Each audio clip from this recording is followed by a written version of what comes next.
Again, we can talk of rational and emotional motives, because when you put all these things together, the marketer, using this knowledge, tries to appeal to the target market.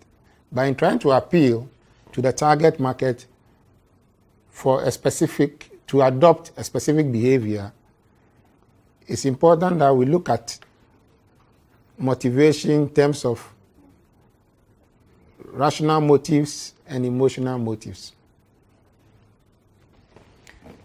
Rationality here means that, or implies that consumers make decisions based on totally objective criteria such as size, weight, price, or miles per gallon. All these factors can lend themselves to objective evaluation, and therefore we can consider it as rational motives. And then, of course, emotional motives will imply that consumers make decisions according to personal or subjective criteria. Emotional or subjective criteria. So these ones do not lend itself to objectivity.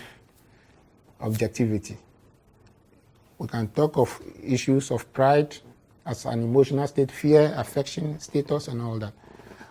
All these emotional states can be used to drive consumer behavior in terms of marketing appeal.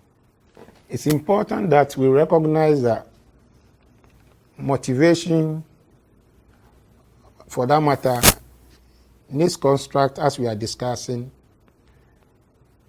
is dynamic in nature. Most needs and goals are constantly growing and changing. One, you see that consumer needs are never fully satisfied for obvious reasons. And then new needs emerge as old needs are satisfied. As we focus on our energies on particular need, once they get satisfied, other needs emerge. So consumer needs never fully satisfied, new needs emerge as other needs are satisfied. And the third point here is that people who achieve their goals set new and higher goals for themselves. As a goal is achieved, the consumer raises his level of aspiration in terms of what he needs. So this explains the dynamic nature of consumer needs, and it holds a lot of implication for marketing strategy. Like several things we can talk of.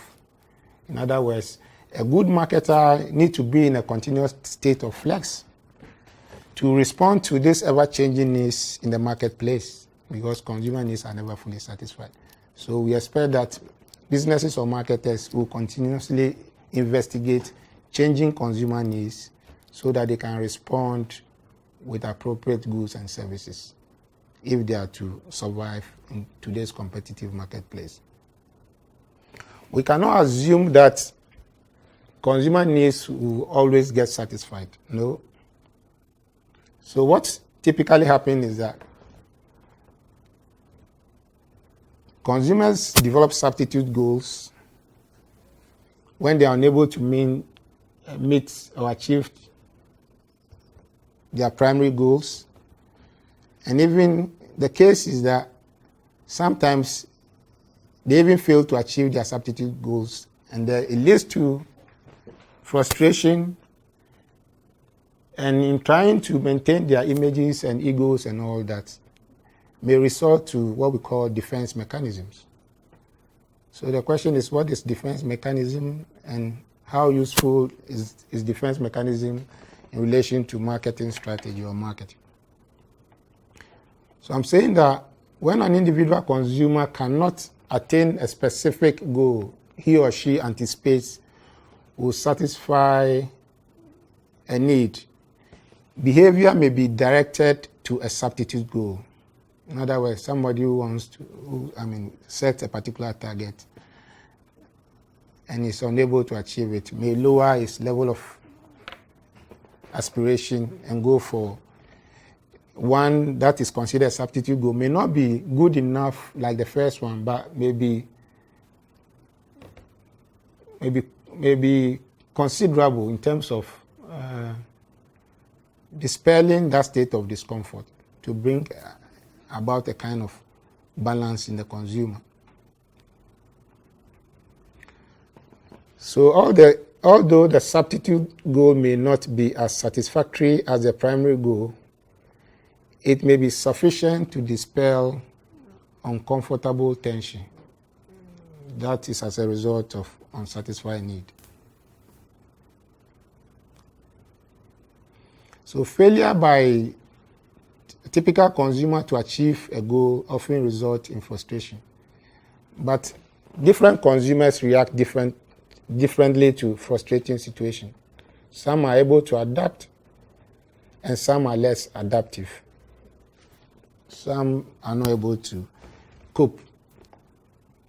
And they begin to experience feeling of anxiety, which leads to mentally redefining this discomforting situation in such that they are able to protect their egos or self-images.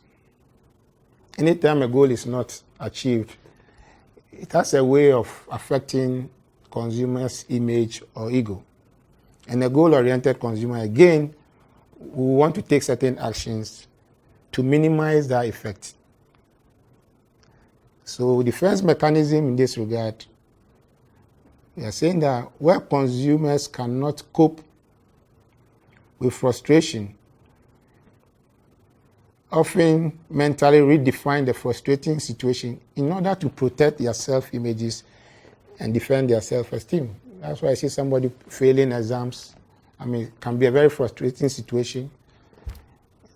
We have to mentally redefine. So after all, education is not the only way to survive and all that. Or somebody who is bent on acquiring a particular an asset and is unable to acquire it, may begin to blame it on other things. That I come from poor family, so if I'm unable to acquire this asset, so be it, and so on. These are all meant to protect consumer ego.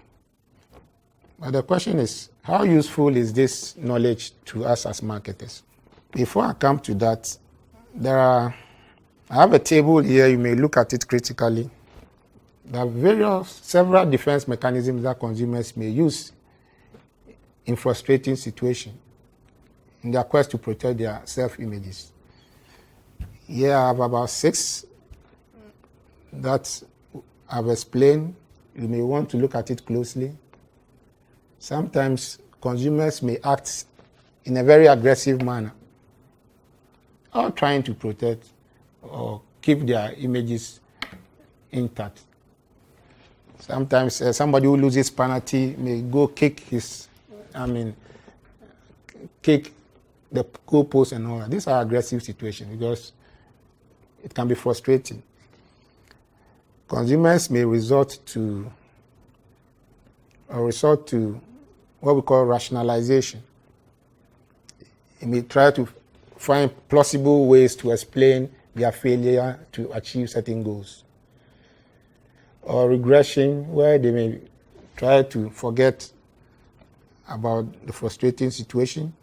Or sometimes they may resort to a defense mechanism that we can describe as withdrawal.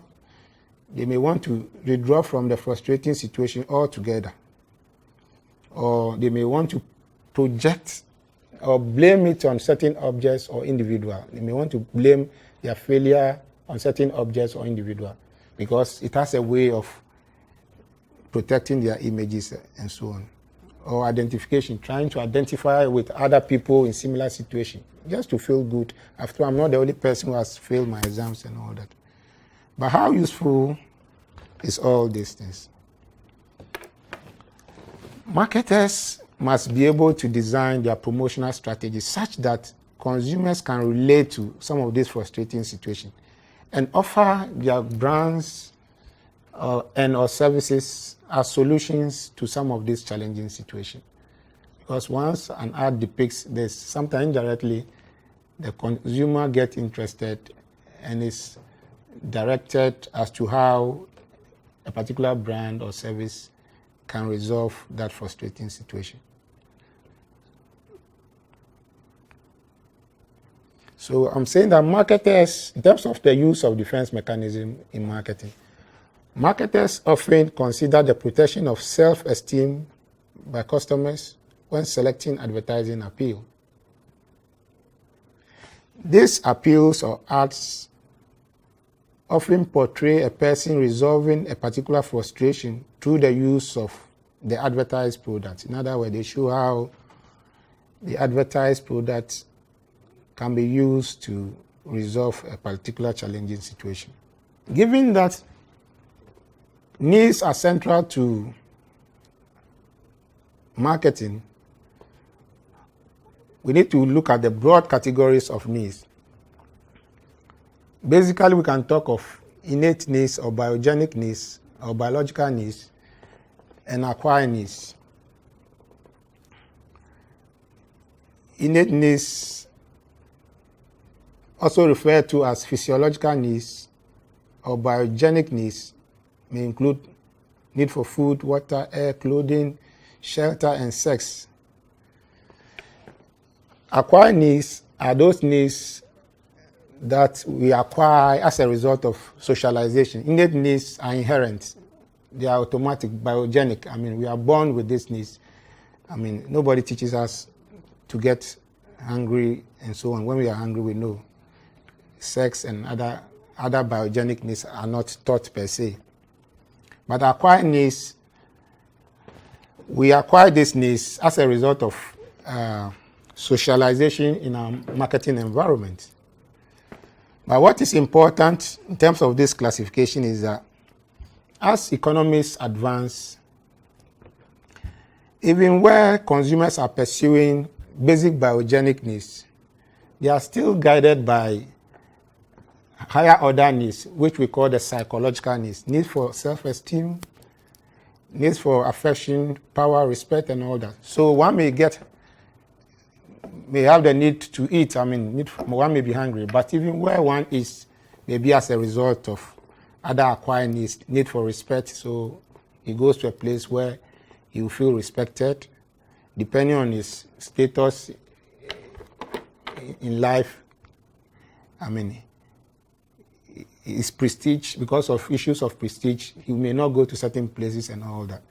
So basically, this broad categorization is useful, but we shouldn't see it as separate in terms of actual behavior.